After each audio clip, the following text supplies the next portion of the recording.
But that is not to mean that the spirit and the ideals of Raila will die. Because Raila, as Baba, has many sons. He's like Father Abraham.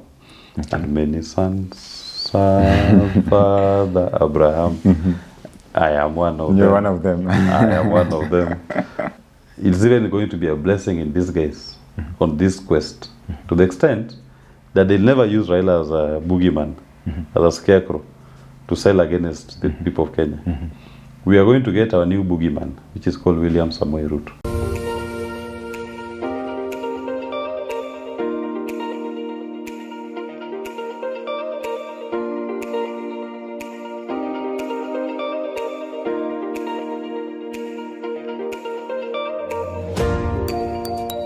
Hello, good people. Welcome to Kenya's most comprehensive political and public governance analysis show. My good name is Evan Sokin. Such a pleasure to have you on board. I'm joined by Wakili Willis. So, how are you, sir? I'm fine, thank you. Let's look at what is actually taking place in this country. And of course, time is moving quite fast. But of course, what is actually hitting the waves in this city is Raila's AU Commission Chair, job hunt. That is actually what is in the waves, and that is the talk of town, what is actually taking place in this country right now. But then something that strikes a number of Kenyans is the kind of approach that the government has decided to give this. They've decided to rally behind Raila Odinga's AU job hunt, and this has raised a number of questions. Now, one, I want us to begin from here. What does this mean to you? What does it mean to the politics of this country, even as we age towards 2027? The first thing that we must all appreciate is that Raila is the one Kenya that I can say has espoused and practiced the true Pan-Africanism spirit. He is the only son of the country that I can say has name recognition or face recognition across most African states as of today. So if Kenya would desire to rise to that position of AU chairperson, then he's the best candidate to go for it. And as a Sabina party, Team Jimmy Willis, we endorse and we support Raila's quest to be the first East African to chair the AU Commission. And we'll pray for him and give him whatever support that may be expected of us in that quest, because he'll be the pride of Kenya, the pride of Africa. So we wish him well and we'll support his quest. But then it leaves us with the question of, he's been the longest, I say that Raila is the most consequential political figure since 1963 in Kenya, in the extent that his footprints are felt in so many things that have shaped this country to be what it is today. And even though he has not become president of Kenya, but the impact of his political reign in Kenya cannot be gainsaid. He has impacted greatly and shaped the destiny of this country politically. So he's going to the AU will definitely, without a doubt, leave a void, because he's the to-go-to person, reference point for Kenyans when it comes to issues of governance and even holding the state to account. And if he ascends to the AU chairmanship, it means that void will be there, because he cannot now double into domestic issues. He will now be continental in outlook and approach. And so he will not be available to Kenyans. But that is not to mean that the spirit and the ideals of Raila will die. Because Raila, as Baba, has many sons. He's like Father Abraham. And many sons, Father Abraham. I am one of them. You're one of them. I am one of them. So, he's going, one of his sons will occupy the space. To the extent that that son, which will show that they espouse the ideals and the philosophy and the ideology of Baba, and will provide an alternative to Kenya Kwanza. Because one thing that the people of Kenya are clear about is that they don't want Kenya Kwanza. That is clear. That is clarity. There's no question about it. The only question that remains is, who will now help us to get rid of Kenya Kwanza in the absence of Baba sitting atop the AU as president. So it can only come from, in my view, it cannot come from Kenya Kwanza because Ruto and his ideology is rejected as Kenya Kwanza. It can only come from this other side. The other side being those who are not in Kenya Kwanza and those who share the same ideals and philosophy as Raila does.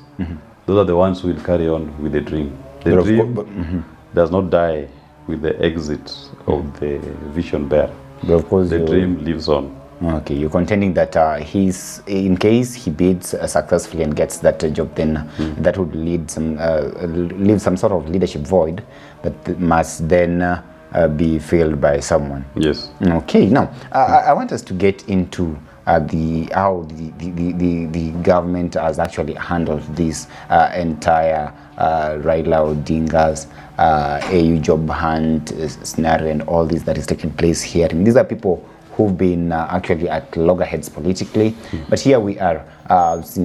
Reports have it that the president is actually rooting for him. There's of course a group led by the Prime Cabinet Secretary who are actually rooting for Raila Odinga. I've seen a number of people from the different political divides, all of them come to play their support for Raila, save for one senator who wondered why Uhuru Kenyatta was not considered, should not be considered for that post. But then let's leave that aside. Tell me, what do you think is the motive behind the government's Of course, for the government, politically, they will be seeing it that this is an opportunity to edge Raila out of domestic politics, move him now to the level of being to espouse his Pan-Africanism, so that he will be playing a more global role as opposed to local politics. So they will be seeing that this is an opportunity for a giant to exit the scene and now leave them with space.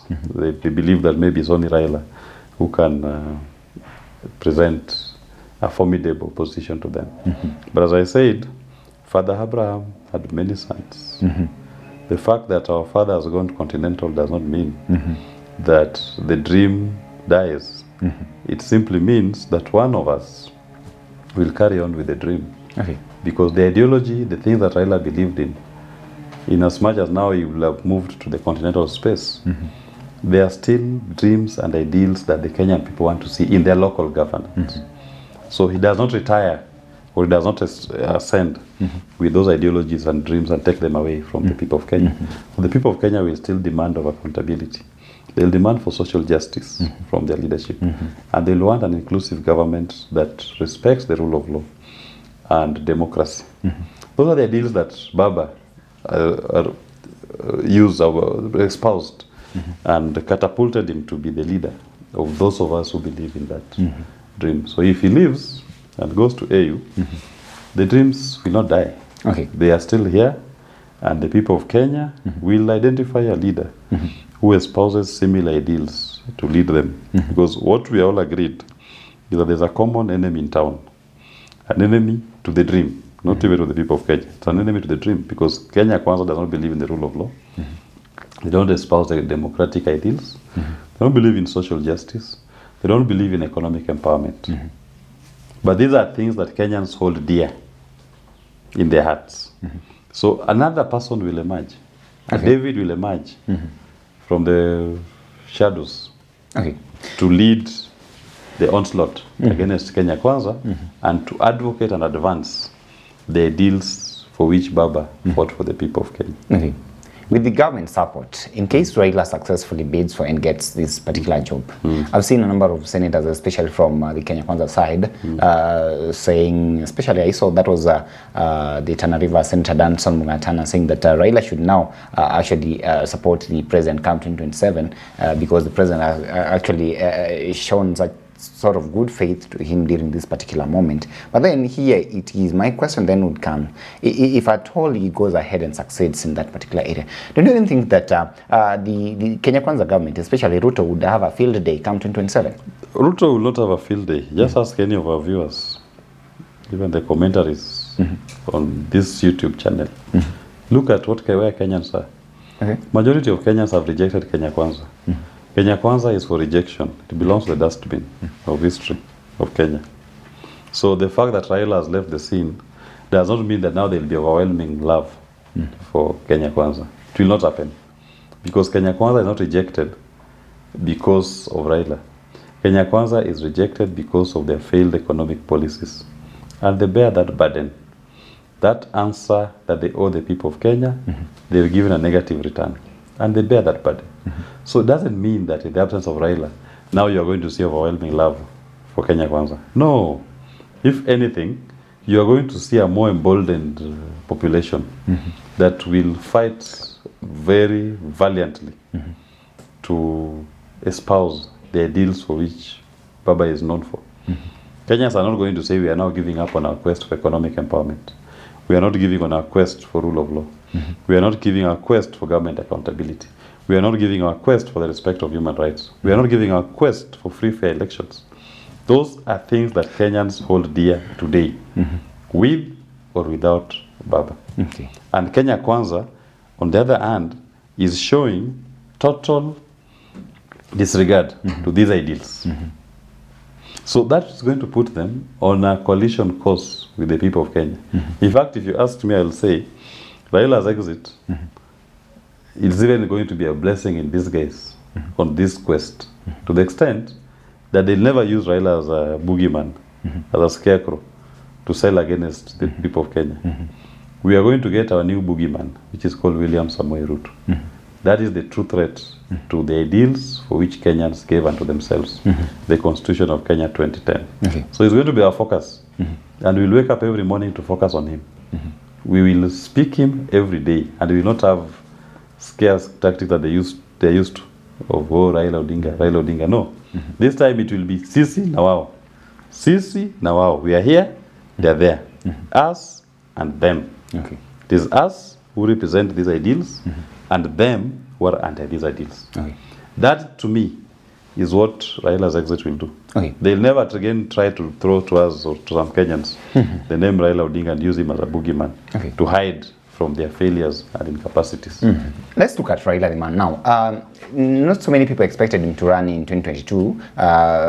Okay, they expected that perhaps he would back Kalonzo Musyoka. That did not happen. And then here we are. He's advancing in terms of age and all that. A number of factors still concerned, but he's here with us.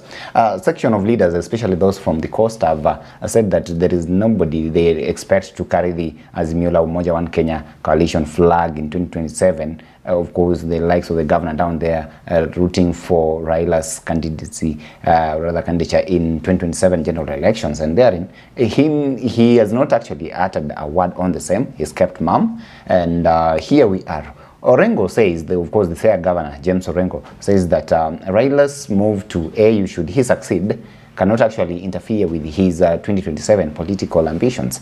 I wonder what you make of that. Should he successfully go for it? Do you think that in any way it may affect anything that he would want to run for in 2027? Of course, it largely affects. It cannot be ignored that we must take cognizance of the fact that the term is 4 years from 2025. Yes. That's when the elections will be held, I think around March next year.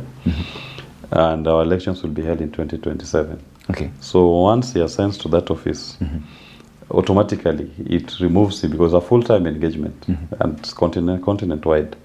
So it removes even his participation, his ability to locally engage. Because you are based in Addis Ababa full-time, and then you have to travel the continent.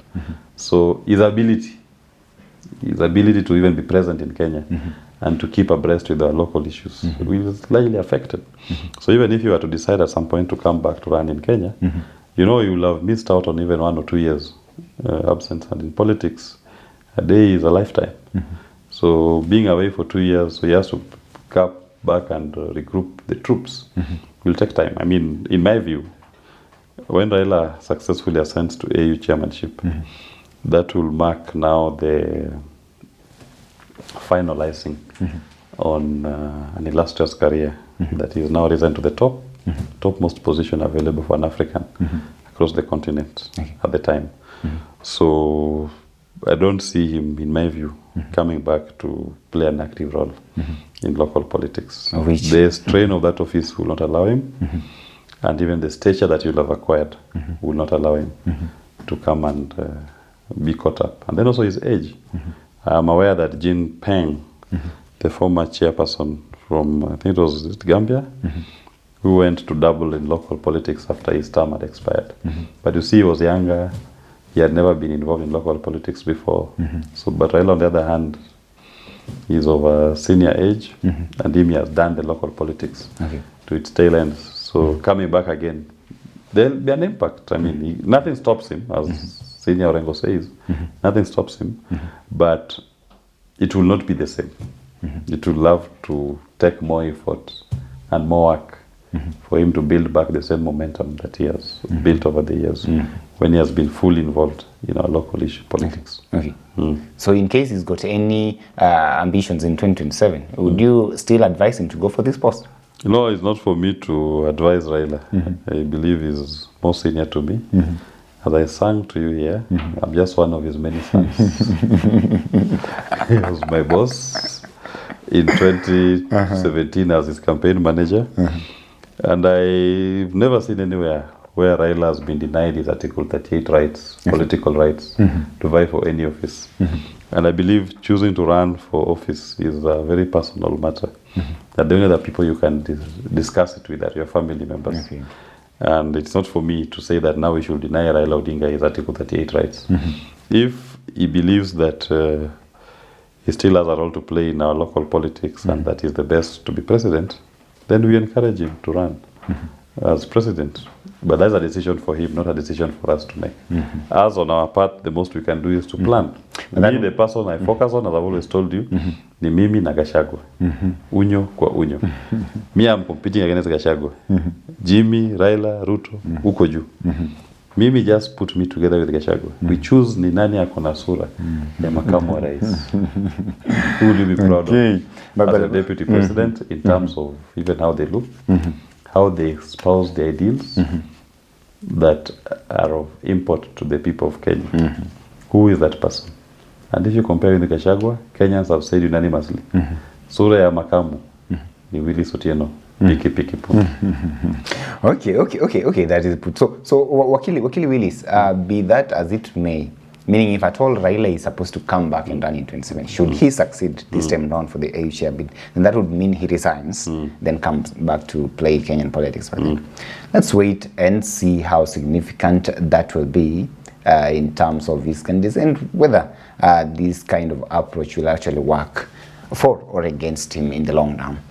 Well, ladies and gentlemen, weigh in on this conversation and tell us what you think. Do you think that the AU job that Raila is now actually hunting for is a bait for him, or will it actually help him? Maybe politically speaking?